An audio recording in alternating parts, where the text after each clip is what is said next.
So to make it understandable, I'm pretty Hi, sure it's and not spelled that way. welcome to the Monetize Your Mission Mastermind for August 6th, 2026. We are talking with John Missikos today, who was telling us that they changed his name they came over on the boat. And we're doing it at a different time today because he is from Australia. And so we're making some adjustments. So welcome, John. He's from the Leverage Lab, and he's here to tell us how to get our school communities um, plug up the holes so it stops leaking revenue. Let's put it that way. Welcome. Hey, like, and to the community, thanks, Jill. And it's good to be here. Thanks for inviting me. And as you can see, it's currently 8:30 a.m. over here. Yeah. So thanks for doing it at a different time. For Um, Kerrie, too. She finally gets to see one. Yay! Hey, Kerrie. Excuse me. I I had a couple slides because it basically helps me to know where I'm at, and I asked your audience as well where they were at.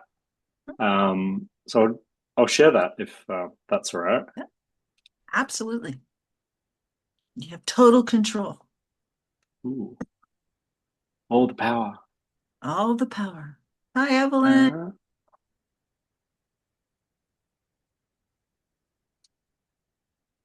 She may be trying to be quiet. Okay, here we go. The screen is coming up. It will be revealed soon. can you see that? It hasn't resolved for me just yet, but they're a long ways away.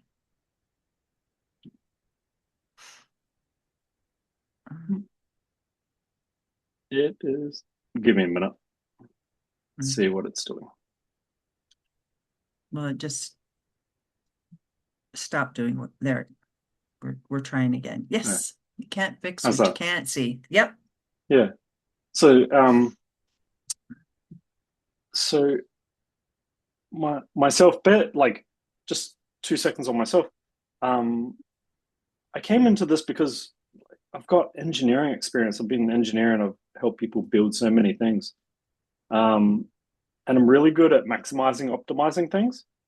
So Hmm. it's like I sort of had a little bit of enough when for one company I helped them boost profitability, like not quite profitability, but save 750K a year. And it's like, and the joke about when you work for somebody else is like you actually don't see any of that. So basically, I'm like, okay, how can I help people maximize what they do? And, if they benefit, eventually I benefit. So, saving one company 750K a year, I got a shiny award, but zero additional revenue comes to me. Um, and actually, the reason that Jill probably knows me and so many people is because one of my tools was mentioned on school news. So that was super Yeah. cool. Yeah, but like the overall idea is people have things on YouTube or other places, and the link is just not there. So that particular tool was helping them make sure that the link is there. And I've talked to you, Jill, about that. It was like it's on my list. Make one for Substack, but currently it's YouTube. I would love that. And I went through all my YouTube videos one by one before I realized you could bulk edit them. I've got no, well, so many people don't know to even look through the videos. So it's like, well ahead of the game. I've got a tool coming out soon that will do a lot of that for you as well. Excellent. Um, so my basic stick is I'm engineering, I'm technical, numbers, right? So it's like measure the number, make an adjustment, measure it again. Um, and if you can use something to amplify what you're doing, such as like, the links on your Substack, like they're where everything's coming from. It's like you start there.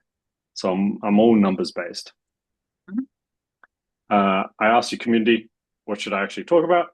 Um, Two things stood out, which was can't get people in the door, and the other one was they join but then go quiet. Right? And so that second one is my leak as well. So I've got solutions for both of those. I'm happy to talk through them, but like Yeah. I can just adjust and talk about what you want as well. I, I'm I'm here for what you've got to share. It's totally fascinating. I know that I personally have done some of the things that you've suggested, and it has made a huge difference. I'm glad to hear. That's awesome. That's the goal, really. Mhm. Um, so for the people with the attract problem, which was can't get them in the door. So like there's only really two numbers that go into it. One is like conversion at your about page, and the other one is volume. So the conversion for paid groups, the average is 4%, and the for a free group, so free freemium, is 20%. As you get up in the volume, that the conversion percent goes down. So it's like you should be aiming for the average. Yeah, just aim for the average, 4% for paid. So if you can adjust your about page to sort of lift it, do that. And just a note, so I did a study of over 300 about pages. The interesting thing was the only thing that they have in common is they have nothing in common. So I took the ones at the top of discovery and the ones at the bottom of discovery, and I compared.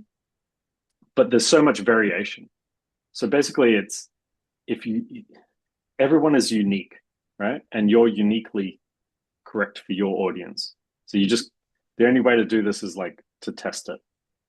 And the volume game is basically if you're on YouTube, have all your links pointing. If you're on Substack, make sure your links are there. I found in my study a lot of people changed their URL and then didn't update their links. So that was causing, like, I could see they were losing a lot of traffic that way, or they mistyped it. That came up in my study as well. The the other one is activate. So this is the majority of what um, your group asked for. The to do activate, it's classroom on unlocks, but it's anything you can do to get them past level one on the leaderboard. And so have a welcome page pinned with a single action. And so that's that I think will get a lot of your audience like pretty far. So I can't explain the rest of it, but like, I'm open to it being interactive. I'll run through this briefly and then we can get into any questions that you might have. But feel free to stop me as I go, Jill, because basically, like, or anybody. I don't know if you can hear it or not, but for some reason, somebody, either my husband in the garage or my next door neighbor on the other side, has decided to rev an engine. It's just like you tell people, and then they still, that's the time that they have to like make all of the noise. So, so hopefully they're uh, done. Um, eh, yeah, activating people that come into your community for various reasons, and I have um I have lots of people that come into the community and then they sit at level one, and I'm really good about like engaging them in DMs and trying to get them to move forward. But because my community is so specific to Substack, really, um, if they're not going on Substack, then the community doesn't really help them that much. So what are your thoughts about that? I think Yeah. a lot of people Um, run into that problem because you're so niche down in a space. Even you. yeah. So like most of my you do have to niche down. And that's the advice through school news as well, because it's like, what was it? Knitting, but fable characters, in some Yeah. like you know Dungeons and Dragons or something like this, like really odd. That's sort of what school is, and so like the majority of my tools end up leaning towards YouTube, because that's sort of like where I started, and then you sort of get reinforced for it. In my case, uh, I think that I think, happens for a lot of people, though. A lot of people on School, they're either using Instagram or YouTube, one of those two, and then they run meta ads. That's the other thing. And I wonder how all of this plays into the meta ads as well, because I know that your conversion rate goes down when they run school traffic to your community. It freaked me out when they ran a whole bunch of traffic to one of my communities and it dropped my conversion rate like, I don't know, 20 points. I didn't know that they had done it. yeah, a lot of people have. So I imagine that's going to get better with Oh, yeah. time, because it's like they're running experiments on, it's like, what converts, but you got to send a lot of traffic to understand what the test does. Mhm. Um, but I think really being niche is useful. Like yourself with Substack, like it never occurred to me that there would be a group that is like, okay, helping people with Substack and school. Um, but the thing is, when you step back, if you're the person that is Substack and wants school, you're the person.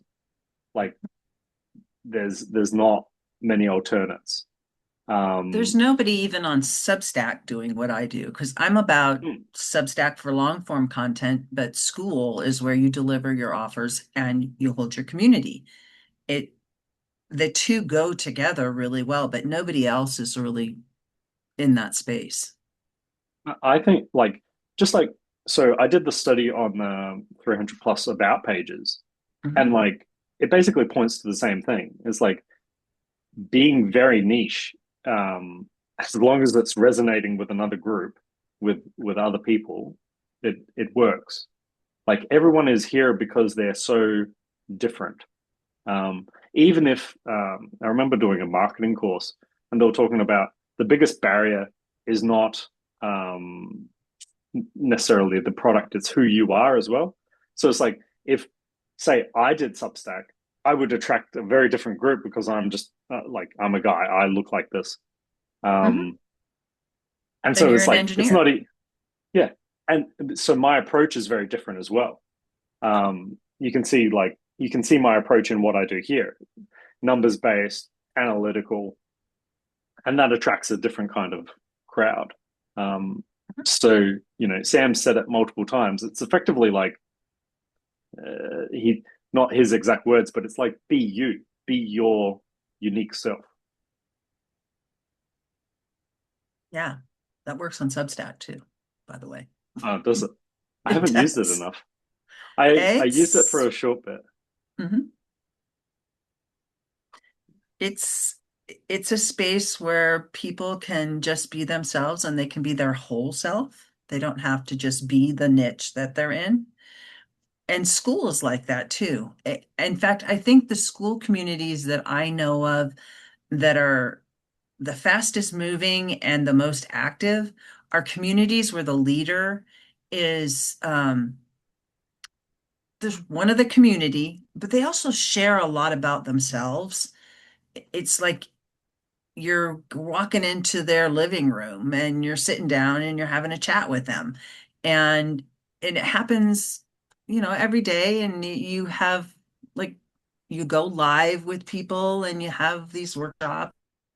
show up in other communities, and so they're like, yeah, we know that person, and and they feel inspired to interact with you. And also, if you give them opportunities to benefit in your community, we have the Daily Notes Boost thread. It really does help people get traction over and get out into the Substack ecosphere if you've got people interacting with your content over there. And I encourage people to interact with other people's content, whether they're in our community or not, because it just it gets you out. It's like you get into the networking section Yeah, instead of yeah, hiding in your space. I agree. Yeah, it is it's like Skool is like I can't comment on Substack because I haven't been on it enough. But Skool, like it is community orientated because it's the connection between the people and the ideas. And it's like being part of the community is different from just pushing information. Like, you know, because that, yeah, that doesn't work as like, doesn't take advantage of what it can actually do.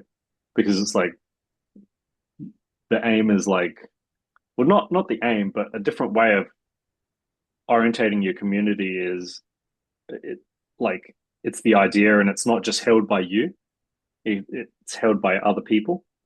And there's only so much work that one person can do. But if you can inspire others with an idea, like, you know, even if they did a small little action, talking about it, talking to other people, the volume is so much more.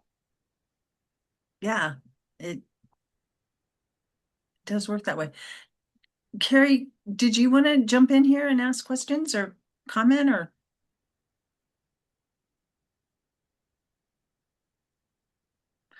Evelyn, are you able to chat or are you like trying to be quiet?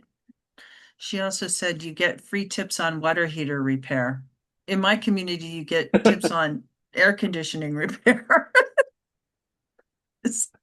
My air The conditioner bots. went out. Excuse me. I've got There she is. There. I'm cooking, so I wanted to be off camera because I'm moving around. Um, Oh, good. I tried the tool, but it didn't work. The one where it says you get one action. yep. It just kept saying to hit fetch, and I hit fetch, and it wasn't. But anyway, what I wanted to say is that my challenge is the one that you have been talking about, which is people join and go quiet. Because I have a hobby. My niche is hand stitching, embroidery, and For so meditation. And yeah, it's a really important piece of that. yeah. So yeah, they join, and I welcome them. Everyone gets a DM, a welcome DM, and I'm like, give us an intro thread, show us what you're working on, and so I'm hanging out here listening for ideas on how to engage. I make a post every day. So trying to pull people out of themselves. So with that, so number one, sorry about the app. So I've been going through an upgrade of late, and it's sort of caused a couple of problems, and I'm just working through that. So it should be restored shortly. So sorry about that inconvenience. No worries. The with Activate, so and I'm fixing it on my own as well. So number one, all this stuff is all informed by Alex Hormozi, right? So that's the underlying basis for it. And then, of course, there's also experiments that I'm doing. The As soon as somebody's in, what I find is like if you ask them to do too many things, it doesn't happen. But if you ask them to do the smallest little piece, and I found it really funny, Jill had a post the other day, and it's like, I love Substack was the poll, but there was only like one thing in there, and I'm like, oh, that's smart because it's like, you know, a poll allows you to have the smallest little action and they interact. And it just makes it achievable. So it's like, if you're having that problem, like in your welcome post, just make it super simple. Like reduce the number of asks. When I started, I was asking them to do like 3 or 4 things. And one of them was like, take a photo of your desk, which, is another step again. And so like, yeah, just reduce the number of asks. I would also say that people are the auto DMs, people in my group included, they're very it's like banner blindness. When you run ads, you got to keep changing the thing and personalizing it. Otherwise, people sort of become blind to it. So it's almost, I would say, experiment with sending a personal DM I do. to them. I don't even know how to do auto DMs. I just do a personal welcome for each one, because I love how it tells you where they came from. And a lot of my people now, are coming from YouTube. So yeah, I do not do auto DMs. I have a tiny group. I just started in the beginning of July. So I have 30 people. So I have a tiny little audience. And yeah. You too, Kerrie, or you have a question? No, I just want to offer my experience here with this, because I've had the same issue, and I did your school growth pathfinder tool around this, Jill. Mm-hmm. And it basically gave me a whole onboarding that really took it through the first week. And so, yes, I minimized the first ask in the welcome post. That same day, it was a welcome DM. But then it was not till the next day that you're sending the start here DM. And another couple of welcome posts, and because my group is intuitive, like there's a couple around trying to get the community to tune in, what are they manifesting, that sort of thing. And while that stuff's still quiet, what I have found is when I went back, probably be about day 5, I think, and then did a personal, because I don't have auto DMs, it's all personal. Mm-hmm. But when I went back and referred to their challenge in their questions when they came in, and really sort of said, hey, like I noticed this, you said this, what, like one lady was saying that meditation was a problem consistently for her. And I just said, hey, what do you think's getting in the way? And she came back and said she'd moved house. And so I gave her a bit of a solution. And I found what that's done is created the connection between me and them. And therefore, they're actually feeling a little bit more comfortable to comment in the group. I think when you're able to connect with people on a real personal level in the community, and you call people out and you highlight what they're doing and what they're saying, it helps the rest of the community feel safer to speak out too, especially if you're doing celebrations of things, or something's funny that you've discovered, or you have inside jokes with people. Like, Ken and I, we're both really bad at acronyms. And so I'll call him out. It's like, this is for you, Ken. To feel like he's my buddy. Yeah. But stuff like that really does make a difference in terms of getting people moving. Yeah, I found I've had a better response doing that than they're just coming in and then ghosting. Mm-hmm. Yeah. I think there's also another piece that if you do stuff at the same time every day, then people get in the habit, like people are in the habit of the Notes Boost thread. They make it part of their process. And so if you have something that's part of their daily process where they're always having to pop in and see what's happening, even if it's only once a day, then I think that helps get activity in your community too. Yeah, I'm trying to be I've more consistent with my daily post. Time zone is an issue. I am in Pacific and a lot of my people are in Eastern. Mhm. So by the time I get going, people's day is half over. So, yeah, just try to be more consistent with that. two notes I wanted to add there. One is like in terms of like the activate, the classroom unlock.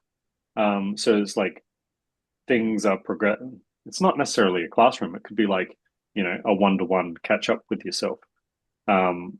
That's one way to do activation. I've seen some people also use one-on-ones as part of the onboarding. And so that, you know, it doesn't get any more personal than, you know, your actual time. Mhm. But in terms of the consistency, so this is more past the activate after you've like stepped it up. I've seen what people do is have a classroom that is like, you know, something every day, something small every day. And that's like the consistency. And it's like if they're getting a win and it was easy enough and it's aligned with them each day, like then it build that's the habit built on order. Yeah. Do you have some ideas of ways you could incorporate that, Evelyn, into your community?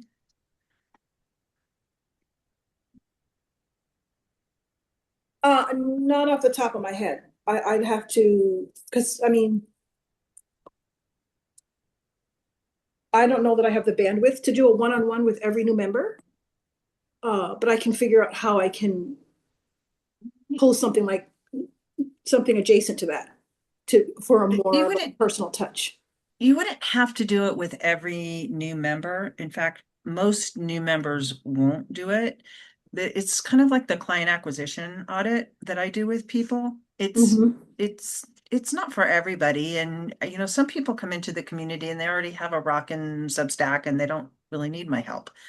But that boost is really valuable in that it it helps you get momentum over on Substack.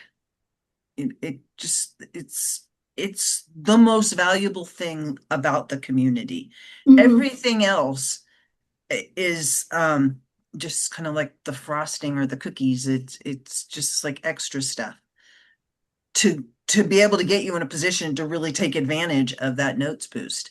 Um, so in terms of what you're doing, I'm trying to I know I've been in your classroom before, but I can't pull it up in my head. Um, what is the daily win that people could get from participating with you? Do you have like, I know that you do different stitches and you have patterns and So a daily win would be posting progress. So what I do for my own practice is I have a daily intuitive stitching journal. So I have a piece of cloth, it's 8 feet long, and I stitch a square on it every day. I've done it since January 1st, every single day. And that's the really images cool. from that are the bulk of my notes. So I'll do the stitching, I'll take a picture, and I post it on Substack. So I think that a daily win could be, I know that most people are not doing that, but if they've joined an intuitive meditative stitching group, then they're doing some kind of stitching. So a daily win could be posting what you're working on. Yeah, your progress Yeah, yeah. and what it means to you. Mm-hmm. And not a lot of words, just, Yep. Allie does the 6 words, right ugly. Just like she actually has a journaling group, and her journaling group is just like, you don't need any more than 6 words. So if you can just make it That's a great easy. combination. Yeah, it's I love what you're doing. And I think you're onto something there. Yeah, I'm really pleased. My YouTube is going off. So I really want to get a handle on things.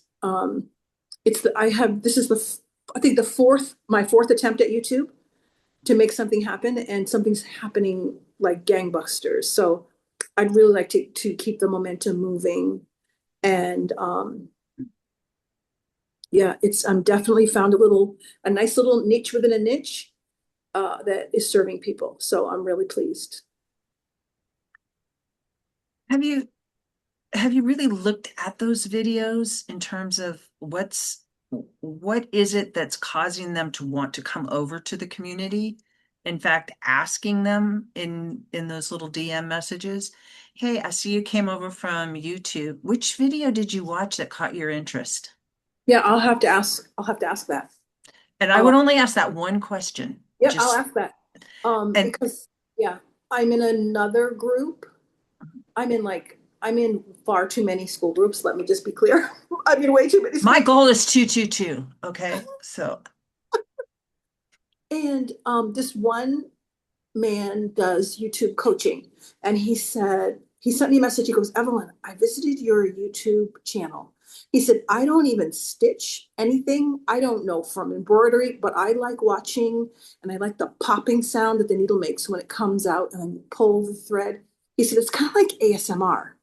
And I said, it is, because I will watch other people's embroidery videos just to hear that pop. And then it's really weird.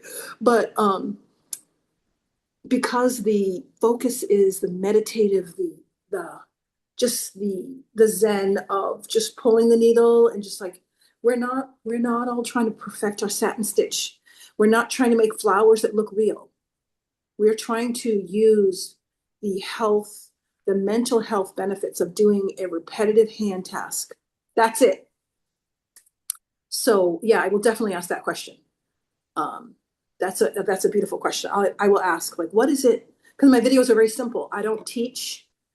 I just stitch, and I talk a little, and it's mostly stitching, very little talk. So yeah, I'll ask. You may find that people just join the community to talk about things that are interesting about your videos. Mm-hmm. Yeah, and that would be fine. Yeah. But I think if you asked that question, you're going to get enough feedback that you'll know which direction to take your community in, rather than trying to just guess. Yeah. Because they're drawn there for a reason. Yeah, I love that. And report back, because I would love to know. Oh, I sure will. Yeah. And at least from hearing that, then it does sound like maybe there's a more visual way of communicating. So it's like more in the GIFs, or in the pictures, like people sharing pictures of what they're doing. Because like you already mentioned that part. I think that is a different communication mechanism. In terms of, like, you said you're DMing people when they're not responding. Two things sort of occur to me. One is, like, maybe they're less text orientated. And then the other part is the questions that you have for your group when they come in. It gives you ammo for what to talk to them about. Okay. So it's like, very good. so you set up your questions so that it's a lead into whatever you're going to talk to them about. Because, like, to enter your group, they had to pass it's a small ask as they move into your group, and then it gives you something very contextual Yeah. to Okay. talk to them about. I will revisit those questions. Yeah. See, this is helpful. This is good. And don't be afraid to pivot. Because if you've got a space where you're engaging people and they want more, they'll tell you what they want. Yep. And then you just give it to them. Yay. It sounds so simple, but I don't know. I like to complicate things. Same. It's a habit I'm trying to stop. But like, as you can see, I make apps. They're too complicated. How about you, Kerrie? Should we talk about yours a little bit? I guess where I'm at is just trying to get it all monetized, really. And yeah, I guess I just need to sort of like, I think just really I'm still working on my about page. I need to add a VSL to it, a video. So the conversion is, I think, about 8% at the minute. Is it a free or a paid group? It's a freemium. Okay. I just had some good results. I joined a summit that was happening last week, and I think I had about 51 people come into my email list, which is pretty good, and 8-9 of those come over into my school community. So it's really just keeping on the visibility and then keep talking more about my my offers and my upgrade path, really. So it's just the visibility to create the volume. I've had a YouTube for a long time.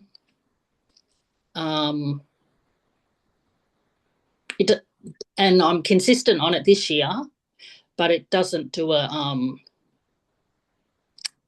think this last 30 days it's only brought 2 people over to look at my school group. I think most of mine come through direct, and I don't really know, apart from email, I don't really know what's involved, what's in that, that direct. Can I ask, Kerrie, can I ask a question? Yeah. In your YouTube videos, do you speak out loud about your school, or is it just a link? It's both. Okay. Yeah. 'Cause I found that when I started speaking about it, that's when the momentum started to happen. Yeah, it's both. So and yeah, so I'm pretty good with my content, I think, like live Substacks and transferring that through to podcast and all that sort of stuff. So yeah, I think I'm doing most things right, because I've been I've been online for a long time, more than most people. Yeah, so it's just really, yeah, I don't know what it is. The thing that I can probably help out with, when you said people are coming in direct, so they're in the direct bucket as opposed to like YouTube or like. But one question first, though, does it show up Substack for you guys? Sometimes. Mine has started to, like I've had a couple of people come over from Substack to look at the page. Yeah. So the direct bucket is basically when there's not enough traffic from a particular place, right, that it doesn't get its own label, right? So that's one thing. Another thing is if there's a URL shortener that doesn't send the there's some information that like it might remove where it came from, like depending on what link shortener you're using. And another one is that sort of kills it is things like Linktree. So it's like people hop to Linktree and then hop out. Like you can't, just how the web is set up, you can't see where they came from across 2 hops without doing some trickery that, you know, you don't usually do it because like the tracking is too much. But like, yeah, that's another way that you would lose it. So like the direct, I would go through your links and just make just see if they're cleanly going to school, or like that's the only thing that I would say. That answers a question for me about direct, because I know I was using Pretty Links in the beginning, and I think that's where a lot of the direct stuff is coming from in my community. So I've built. I don't use them Got a tool anymore. got a tool coming out shortly that basically like looks after all that. So you've got the scan on one side to check if they're not going to come across right, and then you've got the tracking on the other side. But That's great. the other stuff, I would only say it's like volume.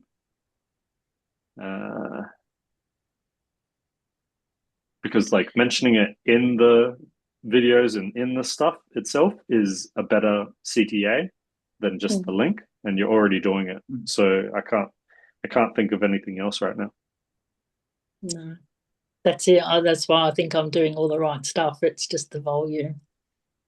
And I think my messaging's got a lot better this year, so than what it has been, and a bit more prepared to be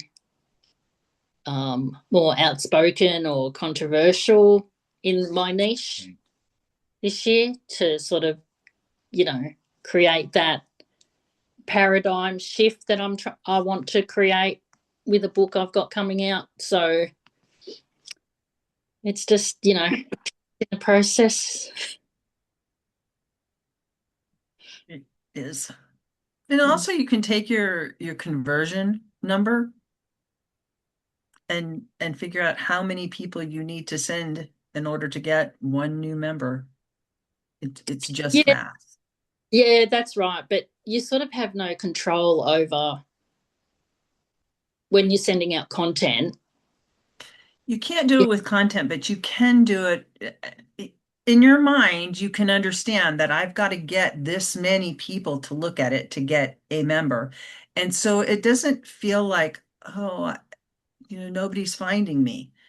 It's like I know that I have to get out in front of larger numbers of people in order to get. That's a good pivot, Jill.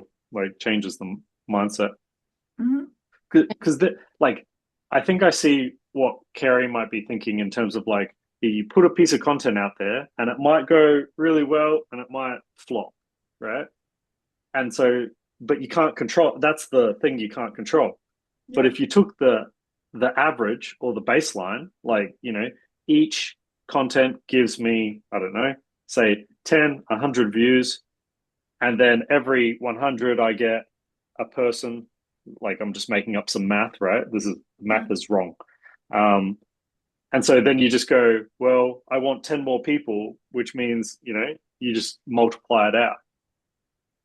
Like, as in like, don't look at the content as how do I craft this so this is viral, but just do it as a volume, a numbers game. So it's like every 10 pieces of content, I get one person. I want 10 people. I need to do 10 times, 100 pieces of content. Let's go. They don't all have to be really long pieces. They can all be like, you start with your live and then you do some shorts out of it, and you do the written pieces, and you do some notes out of it. And I mean, all of those count as pieces of content and have the potential to drive people to your community. Yeah, have 100%. Yeah. So that's actually just, I did a live yesterday, and then I threw it to my AI and I go, like, I haven't done this before. And I'm like, take out the best snippets out of there. And out of 2 pieces of content, it's like, here are 50 snippets that are valuable. And I'm like, sweet. What's as your in like AI? it just I gotta know. multiplies it. So I'm using Claude, but then I passed it off to, basically I transcribed it, and then I've got prompts. So every time I do a live, I pass the video into it. It writes the YouTube description. It puts the timestamps in there, and it does a post for my school as well. So it's like that kind of thinking sort of blows my head. So I just craft the instructions so that it cuts things up for me. And so I just keep adding to that pipeline.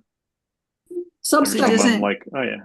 It doesn't slice your video up for you. It slices up your transcript. No, yeah, but they're sort of the same thing.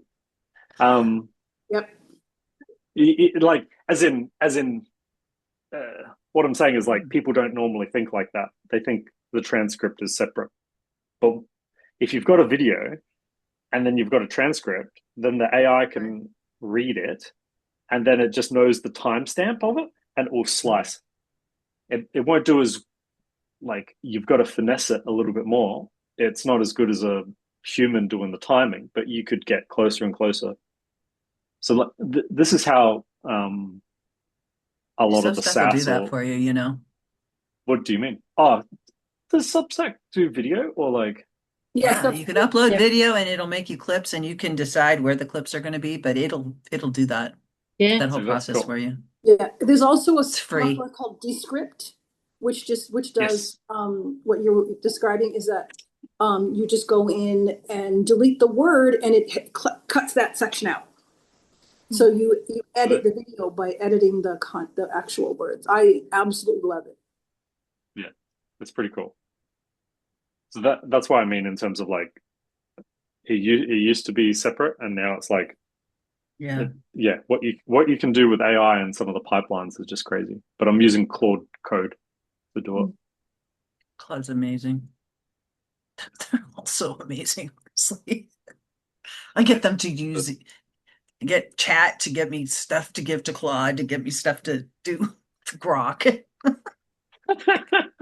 Yeah, they're each got their niche, and so, like, what they're good at. Yeah, just pass it around. Exactly. Did you want to go through your other 2 slides? Have we totally distracted you? No, not at all. 6 out of 8. Well, maybe I'll just never do the 8th one, and it'll always be like Well, leave them hang, and you have to join John's group. No. Leverage Lab. No. Yeah, no. My goal is like trying to give as much value as I possibly can. I'm not trying to hold anything back or hostage. So, just to explain the framework that my system goes through, which, thank you, Alex Hormozi, for doing the, all the underlying work. So each group has 5 steps. We talked about the first 2. So acquire, like who's at the door; activate, like what they're, just getting them to start interacting. So this is just like level 1. Engage, that they're showing up daily, weekly, monthly. And so, like, you do get graphs inside Skool that do it. Monetize, are you converting that audience into paying customers? Retain, they don't just pay once and then leave, they stay. And so basically you start from the top and you work your way down, because basically if you don't have any traffic or anybody coming in, sure, you could optimize these, but it's not going to do anything. And so the app that I've created steps you through them. And so what Alex Hormozi says is there is no silver bullet. There's only 100 or 1,000 golden BBs, like in terms of like solving a problem, little bits. And so we talked about a lot of those little bits earlier, making your welcome message easy, or use the questions to sort of like fuel what you chat to them. So just lots of little bits sort of fix things. And There you go. Slide 8. So everything that I do is basically just pulling up the visibility. It's stopping guessing. And I'm trying to help people focus on like one thing, because you can only do one thing at a time. The numbers progress over time. And so there's 2 links there. One is, this is the one that aligns your links. So it's only YouTube at the moment. That's the one that got me on School News. And this is to get the app, which installs in Chrome in the browser to help you with Skool. And that's it. No, I appreciate being here, Jill. And yeah, thanks for the questions as well. I really appreciate you coming in and sharing this with us. And we will definitely put the link to the Leverage Lab where they can find all of the apps that you're making and join in your community and learn more about how to plug those leaks. And I appreciate what you're doing here. It's like helping everyone, like, be them on like Substack and monetize it. So Yeah. it's like, it's awesome. I love it. And I really appreciate you guys showing up. Do you have any other questions for John while you're here? No, I'm going to give it a couple days and try that tool again. But this was very, very helpful. My head is buzzing now with ideas. So better go stitch. Thank you, John. Thank you, Jill. Thank you all for joining, and we'll see you around the community. Yep. Bye-bye. Bye, y'all.